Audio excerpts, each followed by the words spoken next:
Good afternoon. Welcome, everyone. My name's Dave Treat. I work within our innovation organization at Accenture. I lead our incubation team, where we focus on how do we take the really interesting new technologies from an applied research or entrepreneurial or startup community and bring them to scale. Today, I'm going to focus on the tokenization of identity, money, and objects, and the new direct-to-customer business model that's going to emerge from wallet infrastructure. This is going to be a fun session. I've got an amazing panel that I will bring up, but I'm going to spend a few minutes to set the table, just to get some definitions, some terminology, and get us going. So, show of hands. Anyone had their wallet stolen or lost their wallet anytime recently? And how stressful was that? Yeah. For all of us, we can envision it. If I lost this thing, my ability to navigate the physical world is shot, right? In this physical wallet that I carry around to navigate the physical world, I've got tokens of my creditworthiness so I can buy things. I've got my token of my identity so that I can explain to the officer why I was driving so fast. I've got the building badge access. I'm carrying around all of these physical tokens that help me navigate the physical world. I have no ability to do the same in the digital world. I don't have the ability to bring myself from place to place to place in the digital world because that's not the model that we built. The model that we built in the digital world is one where I have to onboard myself to the service provider, the retailer, the authority. I have to give them all of the data that they deem necessary for me to be able to have service or interact with them. I have a username and password that is my access code to be able to enter that particular realm, service, offering, and it stays there. Or it doesn't, actually. My data is then sold and resold if you read the 6-point font. My ability to actually own my identity, money, and objects as I travel the digital world is missing. This is the opportunity that presents ourselves now as there is significant progress underway to be able to actually create digital tokens that are akin to these physical ones that I carry around in the physical world. The notion of what Web3 and blockchain has contributed around the provable uniqueness of an object in the digital world is what's underpinned the cryptocurrency world, cryptocurrency focus, but has now exploded into over 130 of the world's central banks are working on central bank digital currency. My ability to take these physical tokens of central bank liabilities that I carry in this pocket and be able to have the exact same functionalities in the digital world, where if I hand you one of these bills, it is an instant transfer of value. There's no question as it went from me to you. It is as private as as an exchange we make it. We now are starting to have the ability, quickly is upon us, to have that for currency. Also underway is that ability for identity. So Apple has now authorized 5 states to add your driver's license, a token of your driver's license, to the Apple Wallet. We have various forms of credentials. We've got the National Student Clearinghouse starting to issue diplomas in token form. What we're starting to have is now a whole set of organizations that are focused on how do we actually create these personal data stores where we're collecting the tokenized versions of our identity, money, and objects so that we can actually traverse the digital world with that same control, privacy, security, certainty that we do in the physical world with our physical. And I would argue we can actually start to use that digital wallet to better navigate the physical world. And so I've got some representatives from some of these companies who are about to join me.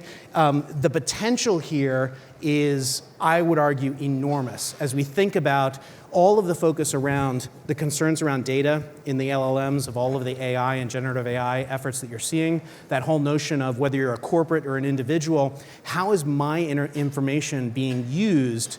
The notion of me being able to collect all of that data and hold it in my own wallet infrastructure, and then be in control of what I share with whom and for how long, will then traverse all of these different scenarios where I can amass that data, hold it in my wallet infrastructure, and pick and choose what data elements I share with whom. So now think about how that data set starts to, what does that then unlock? Today, the winning digital business has been the one who is able to amass the most possible data from wherever they could get it. Buy it, sell it, harvest it from the network that you create, and then run AI and machine learning to create an ad campaign that if we get a 4% hit rate on, we're high-fiving each other. Like, fantastic result.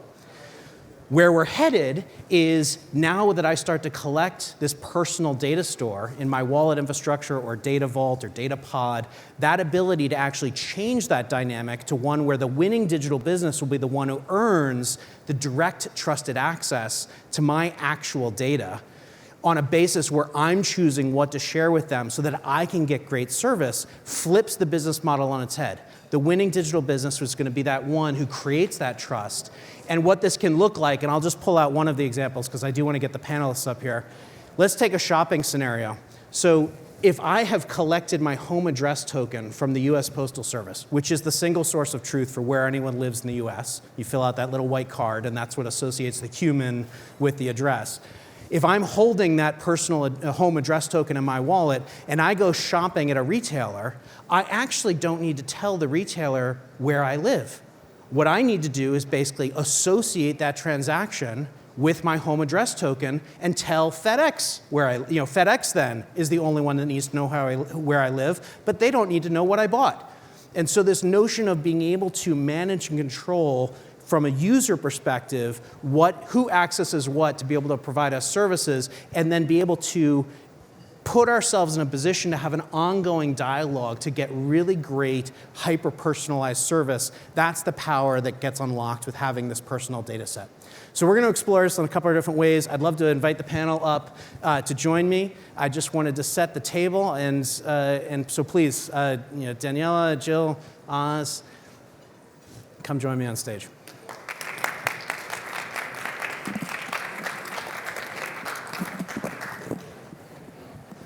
All right, so first up. There we go.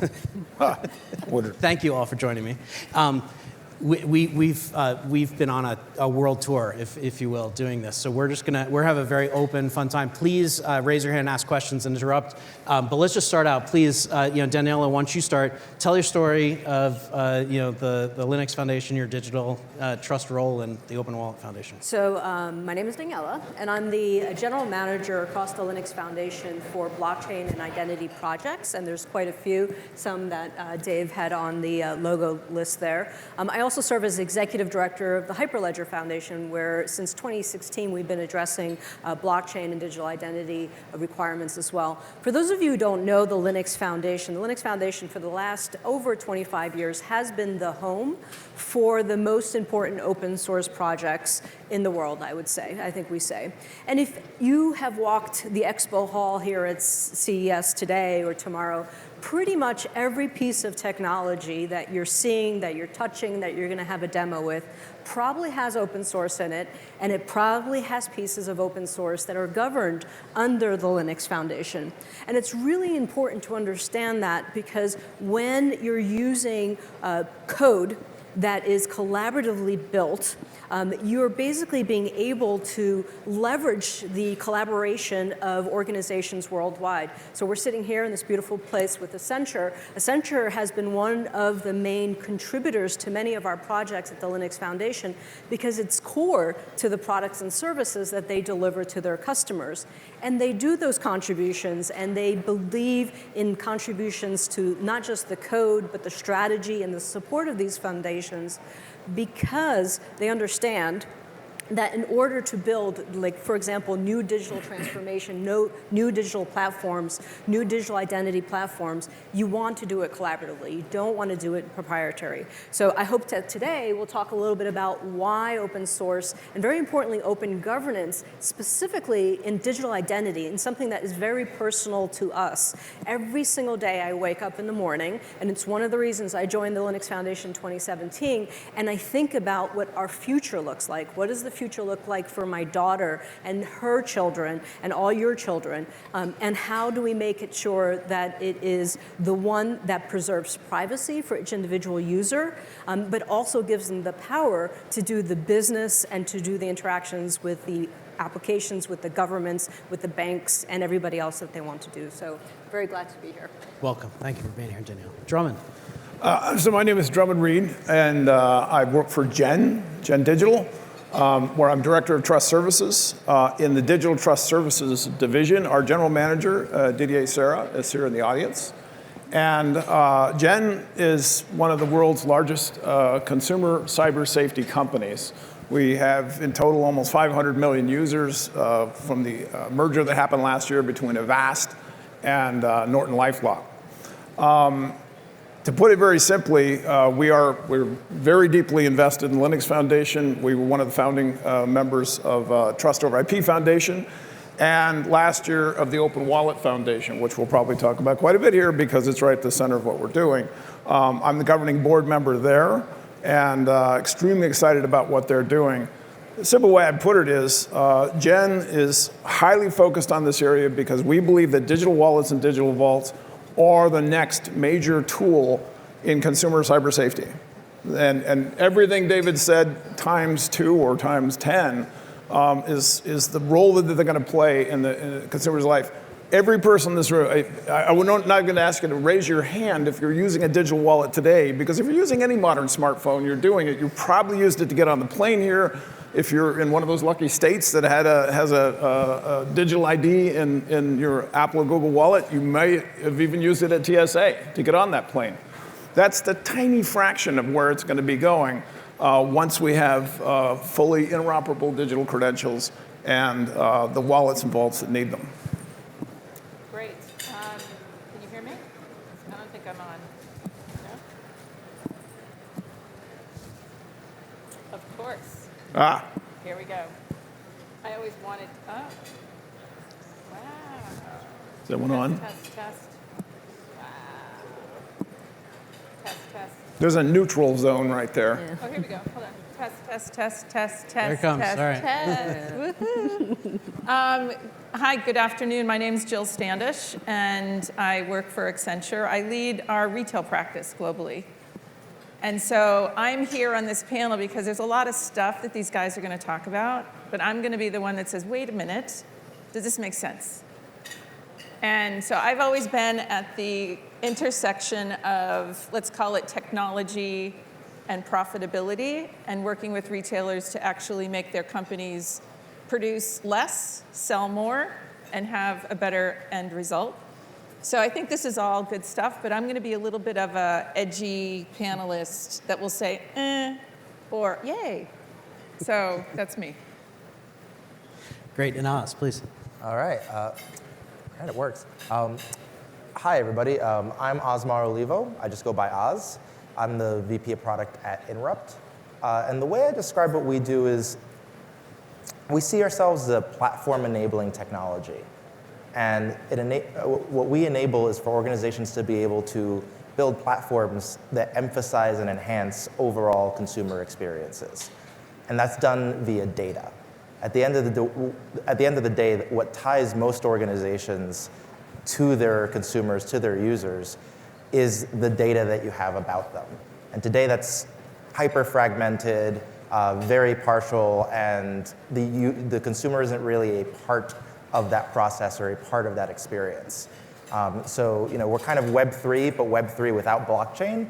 And the idea is that it's Web3 with a data focus to allow consumers to become active participants in the data exchange and get value from organizations by exchanging their data.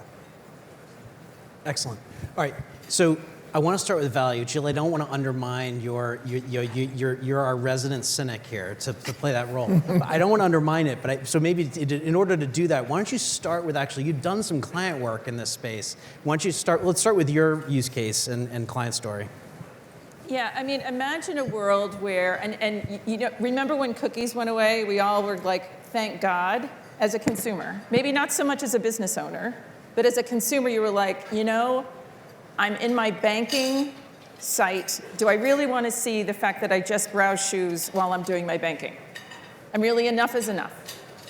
So the idea that it can be more experiential and I can control that, as you said, is really lovely. I think we're in a place where if I want to bridge to the Gen AI story because there's a lot of hype around Gen AI. Everyone's talking about it. And there's a really good example in work that we did in Europe, and it's a DIY retailer, so I'll bring it to life. The business is basically saying, how do I get conversational commerce and getting consumers to talk to me and give them really good advice, and also do that so that it's, by the way, there's a huge risk. What if you give advice that's not good?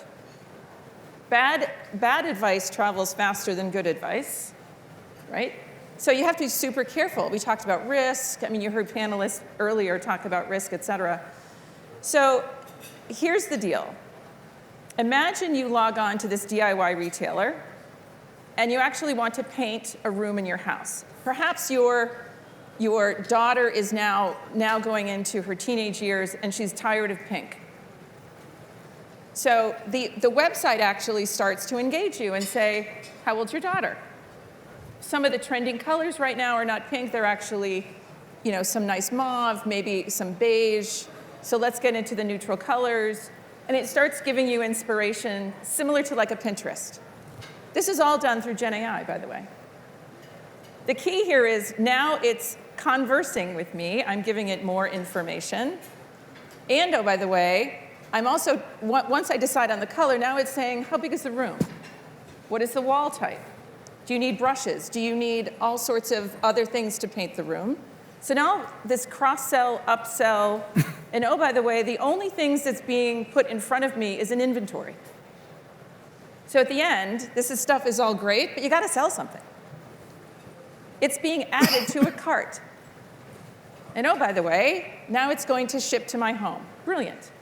The reason why this company did it with us, and oh, by the way, it's Gen AI, is because 66% of the families in France that try to paint fail. There's not a lot of paint contractors in France, believe it or not.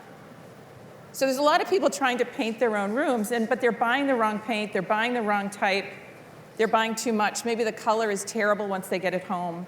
So they wanted to give a better advice and counsel to people when they paint their room. Now, in order to do all that, by the way, that model had to be trained by people who advise on decorating. It didn't get trained by IT. And so the reason why we're doing this, back to why I'm here, is if, in fact, I buy that paint, can we keep that in a place that is, I can now have that retailer keep that paint color in a digital locker or in a vault. So now if I need to touch up the paint, they have it. If I'm going to sell my house, maybe I take that vault and I share it with the new owner so that they have the paint color. So loyalty is being reinvented with added value. And I think that's the key here. Instead of loyalty being points off or price off, could it be that I, as a consumer, A, will have control, but I'll be able to share that with people that matter to me? And I think that story of paint, by the way, you can go online and see it. It's P-A-I-N-T, A-I, get it? And the company is called Bricorama. And so those are some of the use cases. And think of loyalty being reinvented, because now I'm sharing the data that I want for who needs it. And the exchange of value is there.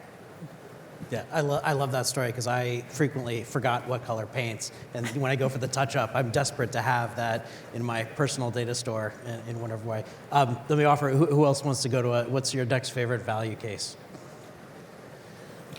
Well, I'll offer one up for just sort of right down the middle of the bowling alley for digital wallets. People talk about credentials, and yes, they think retail, but let's just talk about business scenarios, okay? The cost of processing, and I will get it out, right? Cost of processing these paper or plastic credentials in a business context, say, for instance, doctors that need to move from one hospital to the other, as they do in the National Health Service in the UK. During the pandemic, that was taking hours or several days, and they needed to move all over. They jumped on verifiable digital credentials because they could cut that down to about 10 seconds, right? Doctors enroll once, show a phone literally they scan a QR code on an iPad, and they get the green light, and it's fully regulatory compliant. That is saving them at least $40 million a year, but more importantly, about 100,000 doctor hours per year.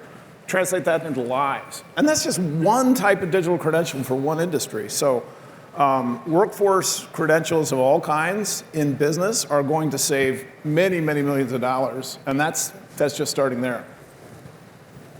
Oz, you want to do one? Yeah, so probably one of our favorite value cases at the moment is the concept of two-sided marketplaces.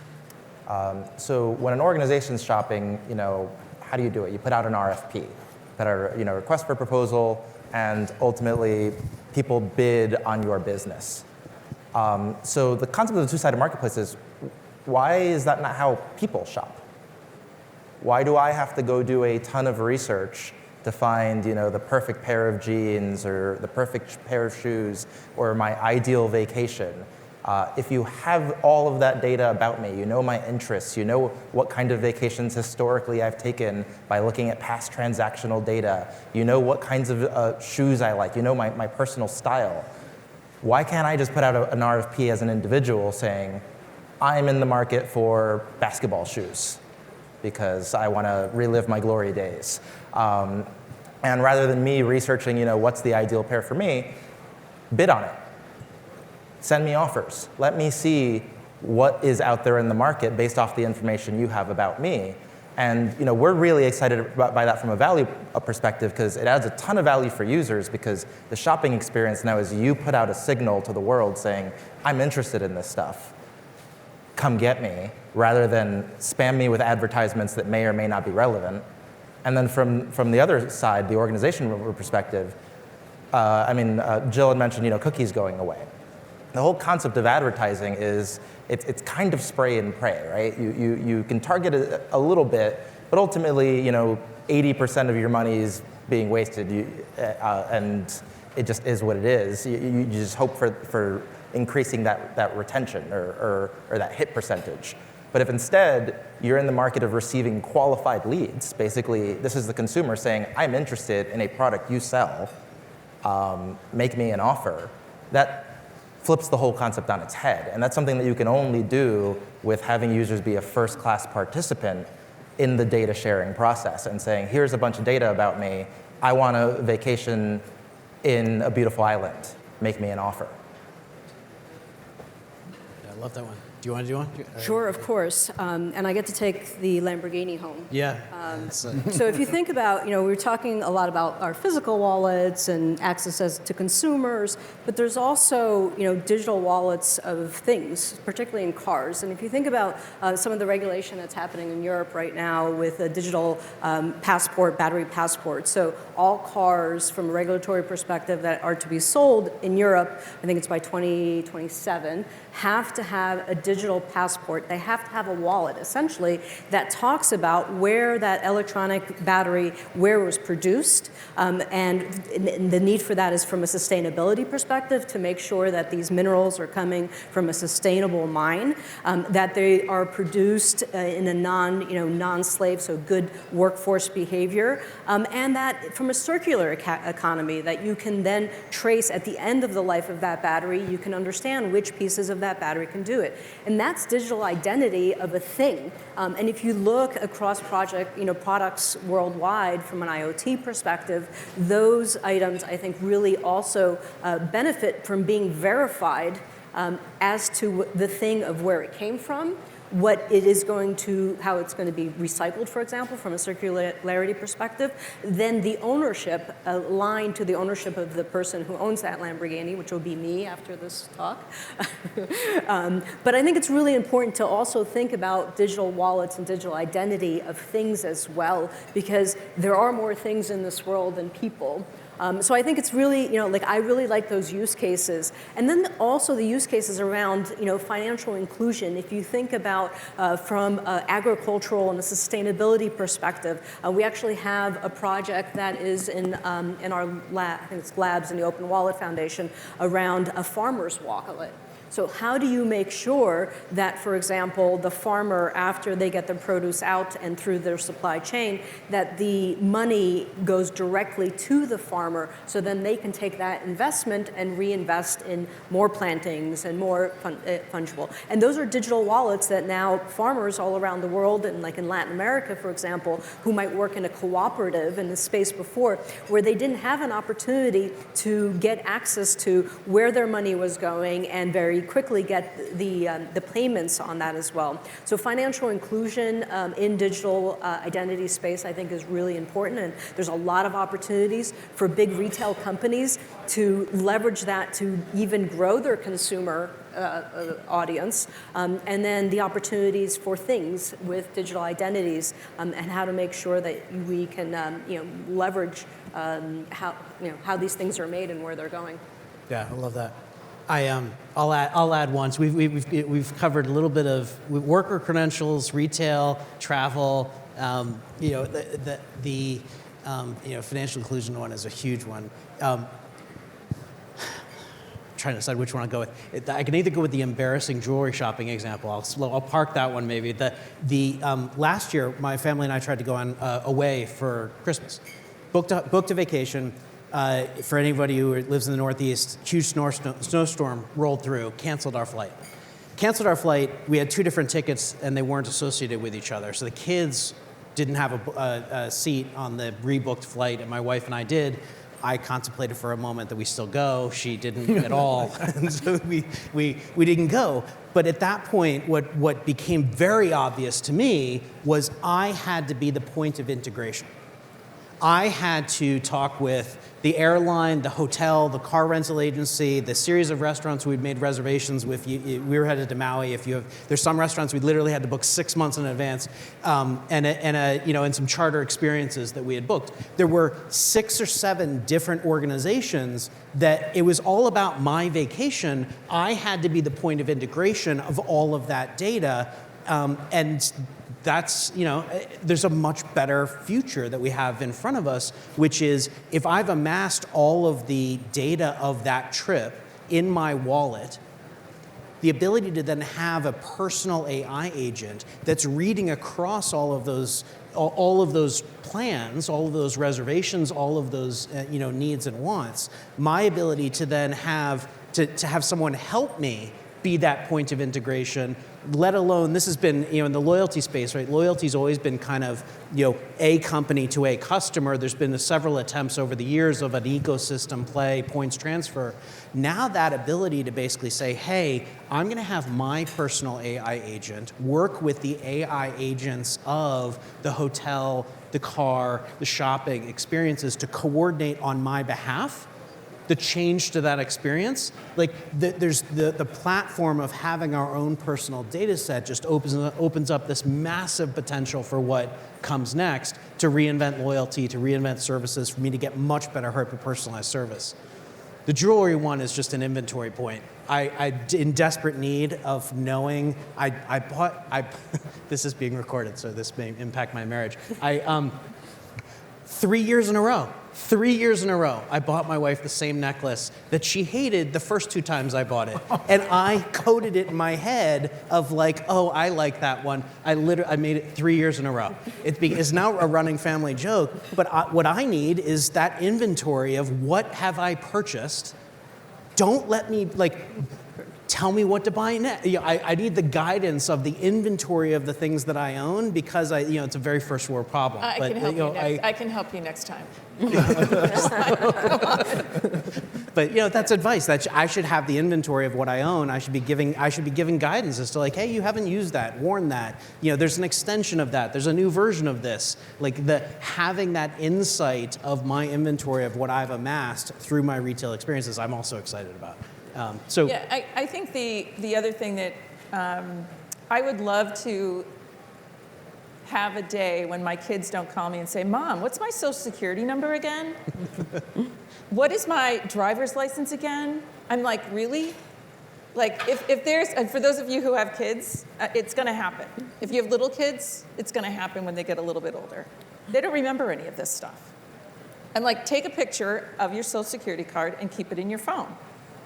It's probably not that smart over time, because what happens, is that really the best place to keep it? I don't know. You guys are smarter than me on this, but Don't do that. But seriously, I mean, there is, especially certain generations are growing up with not carrying a lot of cards. When we were planning for this, I don't remember if you noticed this, Dave, but we were on the phone and we both had this huge pack of loyalty card, travel card, driver's license. I mean, it was sad, all of the plastic that we're carrying to identify ourselves. So if there is a way, and it's secure, that we could have our identity be in the cloud and we can go about our day, I think that would be lovely. Yeah. Because we wouldn't worry about kids calling us and saying, what's my social security number? Yeah, since you raised it, let's do touch the security thing, because that should be where a lot of people's minds went of putting all of our data into a place like that. So I'll tee you up, Drummond, and then anyone else can contribute. But biometrics, right? The ability to definitively associate the digital information with the actual human in a way that's that's a key to this. But what else, Drummond, would you have us think about in terms of data security around this trove of personal information? So there are three big issues around this. I mean, I don't want to rain on anyone's parade in terms of all of the value we're after, but we have to be very realistic. And security, I'm going to argue, is the easiest of the three problems. And it's plenty hard enough. And yes, it does require, because there's, when you get excited about digital wallets, and it's easy to see what, credentials go back and forth, but for the second time, I'll get it out. When we use this wallet, and we're using these in person, we are the verification, right? And the other parts, the whole question of, is that actually your wallet and is it you? It's just not there in the real world in most cases, right? Unless you're buying something from someone else. In the digital world, it's the whole question. The folks out there using your information are not you. They're the ones scamming you or stealing it. So how you prove that, technically we call holder binding, or the last inch problem, is a huge problem. Luckily, one of my favorite experts in the world on that problem works for Dave, Dan Bockenheimer, and he is an encyclopedia. And we're working that problem at the Open Wallet Foundation. I think you will see, both standards and user interface practices around biometric binding. Already, we're all holding up our phones and not even thinking about it, right? Apple and Google have made that a commonplace in just a couple of years. Attach that to your wallet, things are going to be a lot safer. And I don't want to go on about this too much. Privacy is a harder problem that you can't just solve with technology. And on top of all of that, trust is the ultimate problem. And I want to take, I love Oz's scenario, okay? Put out there that RFP. When people do that on Facebook Marketplace today, and Jen ran a short study on this last year, guess how long it takes for the first spam bot to reply? Milliseconds. Nah, it was more like 8 seconds. Okay? And they wait a little bit because if they came right at it, you'd know it was a bot, right? Seriously, on very large, unregulated marketplaces like Facebook Marketplace, spam and scams are the number one thing people are concerned about. So that's we're looking at how do you use digital wallet and vault technology to deal with that problem. That's not a security or a privacy problem, that's a trust problem. How do we actually build functioning trust networks using these technologies so we can get to that value? Again, we're working at, not that we have all the solutions. I've got a retort, but Oz, do you want to? Yeah, I think a huge part of this, and we're seeing this in Europe right now, and even in the US with things like CCPA, huge part of this boils down to consent. I think there is a huge trust deficit in the relationships organizations have with consumers. And a lot of it is because consumers don't feel like they have any power or control over how their data is being used, who it's being shared with, what third parties are getting access to it. Yes, Facebook, I made a profile picture, but I didn't know you were going to run facial recognition on it, right? So all of those kinds of things have been eroding trust. So a huge part of this sort of, data wallet or privacy vault has to incorporate consent into it to say, yes, I will share my data with you for this very specific service that you are providing me. And no, you are not allowed to share that with third parties, or maybe you are if I feel it'll give me a better experience. But being able to be a lot more transparent about here's my data and here's what you're allowed to do with it and here's what you're not allowed to do with it. GDPR refers to that as informed consent. And today we don't have informed consent. Today we have 400-page long end user license agreements that nobody reads. And I think that's the crux of whether it's wallets or data vaults or anything that we do. We have to nail the user experience, because if people don't understand it or you're overloading them with information, they're just going to click accept or click deny depending on their level of trust. Yeah, I think if we continue that, how do you police all this? So in other words, let's say I told this retailer, you are not allowed to sell my data to someone else. And they go ahead and do it. And I can tell that they're doing it because of the advertising that's coming and flooding me in the spam. What kind of recourse do I have? And so, you're not going to hire an attorney. Who wants to go through that crap? I mean, unsubscribe, damn it. Of course, unsubscribe. I guess if I could be hopeful and positive here, I think that this will be self-governing, because consumers will vote with their wallet. And basically, if you've been breached, you're not going to go back. And by the way, you're also going to probably go tell your friends and put it on whatever social platform you subscribe to. So I'm hoping, and that's the positive side of me, that this will start to happen, and as human beings, we will start to say, bad actor, shame on you. I will not give you my money, and I will also probably tell my friends not to give you their money. So hopefully there'll be some self-governing. Yeah, it's part of why I'm super excited about we're in the early days of the model not being I'm giving my data, right? Instead, it's flipping it around and saying I want great service from you, so I want you to embed. I'm going to ask you to embed your agent into my wallet to read my data locally, and send the insight back that you need. So you don't, so the service provider's never actually getting my core data. They're getting they're processing on the edge in my wallet and getting the insight back. And then when they make me mad, I kick their agent out of my wallet. I've severed the relationship. They have none of the data, right? And I think we've been living for far too long in this kind of binary construct of like you have to, as a company, in order for me to give you service, I have to have your data.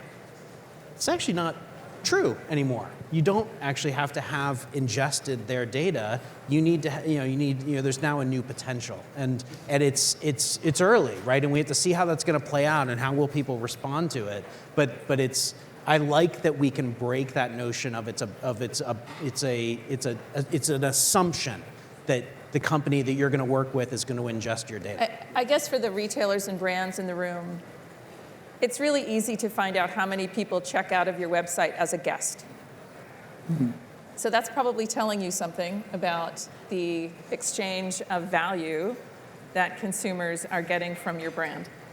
If you're checking out as a guest, you don't want them knowing who you are. You're not going to set up a password. You're probably not coming back. Mm-hmm. So maybe it's time to rethink the value exchange and what your loyalty program really means.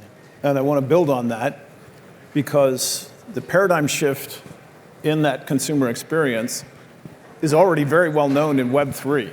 In Web3, if you're engaging in a new experience, you don't create an account. You don't create another username and password. You connect a wallet. Mm-hmm. There's a wallet connect protocol out there, okay? That's where we're going, and that the consumer experience of connecting a wallet should be, I don't even have to think about whether I trust that site or not. And then the other really big upside that's coming around that, to David's point, is when you have a verified cryptographic connection with that other party, we can finally do digital reputation at scale. And that is what I believe is going to actually finally let us address the trust issues. And the retailers that will then be competing to earn that trust and have it visible to the consumers out there, they're going to be running for it. That's really going to get loyalty going. So Daniela, talk about how this is going to play out, right? Because Well, it's going to affect everything from your interoperability issue, right, with having 5 providers and trying to figure out, how do you get the pieces of information to those travel providers to get what you need back, right? So interoperability becomes a huge thing, not only at the code level, but interoperability at the standards levels. And the reality is, and we're seeing this very, very much so in the digital wallet space, is that there's going to be a lot of standards, that regional standards, for example, in Europe or in the US or even global standards. And your digital wallets, as someone building an application in the marketplace, need to support this different standards. And you're not going to get away from that, but you do need to be able to say, hey, I have this core open source digital wallet that is using all the best features in regards to privacy, in regards to security,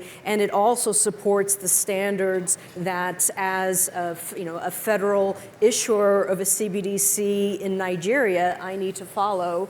But still, as a retailer, for example, you don't need to build out a billion of these things. So I think, and Drummond kind of hinted at it, the Web3 space, because what the Web3 space has done is reversed that, right? So that it is the individual that is going into an experience versus the experience kind of pushing the individual into it as well. So I think interoperability from a code perspective and a standards perspective, and laws and regulations. I mean, Jill mentioned it. Like, there is a lot of ways that people can misuse your identity that you have no control on because there is no regulation around these things. And these are all things that I think consumers need to step forward and understand. There's this concept of self-sovereign identity as well. So the Linux Foundation last year published, it's a free edX course, and it's both for consumers and business and technical users to understand what does it mean to actually own and to be able to tell a person what you need to do. I mean, we use this as an example all the time, right? When I go to a bar, and yes, I go to bars plenty, and I have to show my ID, right? They don't need to understand how old I am, where I live, what my, if I'm donating my organs. They just need to know, am I over 21 or yes or no, right? It's a binary question, and then they can serve me. There's billions of types of opportunities in the digital world where that kind of parameters are going to interact with one another. So it's really, I think it's a consumer revolution of understanding your identity and how to basically use agents, for example, agents that know who you are and what you want to be allowed to do with your identity, whether it's in a healthcare setting, whether it's in a purchasing setting, whether it's, picking paints, when I go, like I think that is the user revolution experience that companies who are ahead of the game are already building for. Yeah, and if anyone thinks that this is a long way off, you mentioned the regulatory point. Europe is on fire, right? There's now formal regulation in Europe that and funding being unloaded by or it's not the right word. Funding being provided by the key regulatory bodies around really bringing the innovation waves together that have been separate of digital currency, digital identity, and digital wallet infrastructure. So you've got Europe really, I think, setting a standard for bringing these things together. We'll see how fast other Southeast Asia is on fire as well, in Japan, and we've got our NTT. And and the rush is so that proprietary technology doesn't win out and the consumer loses out, right? Yeah. So, Well, and I think that's where open source and open standards really make a difference. That's one of the reasons for the founding of the Open Wallet Foundation last year, and I want to thank Accenture for being one of the premier members. Jen is one, Visa, FutureWay, and then subsequently Google joined as another premier member. Microsoft too. And as premier? Jenner. As Jen, yeah. In any case, the point being, the need for not just open standards, but a true open wallet code base, think like Linux for wallets, it's enormous, and it's only getting greater. The European Union, by the way, is not just putting out the regulation. They're spending over 60 million euros to both build open source code and 4 massive pilot projects that are going on right now. They want every European citizen to have a digital wallet or the ability to have one and get a personal identity credential by the end of 2025. You know what? Maybe checking into the Venetian and getting your CES badge will be a lot easier next year.